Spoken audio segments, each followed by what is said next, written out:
తెస్తా అంటుండవు. వాటి వల్ల ఎవడు చచ్చినా వాటిని తేవటానికి ఎంతమందిని చంపాలన్నా ఈ కొండ సిద్ధం.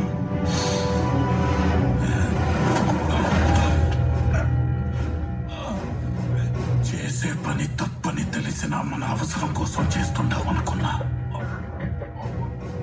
ఇప్పుడు అదే అలవాటుగా మారి తప్పుడు పనులు మన రక్తంలో ఇంకిపోయి ఉన్నాయని ఇప్పుడే అర్థమవుతా ఉండాలి.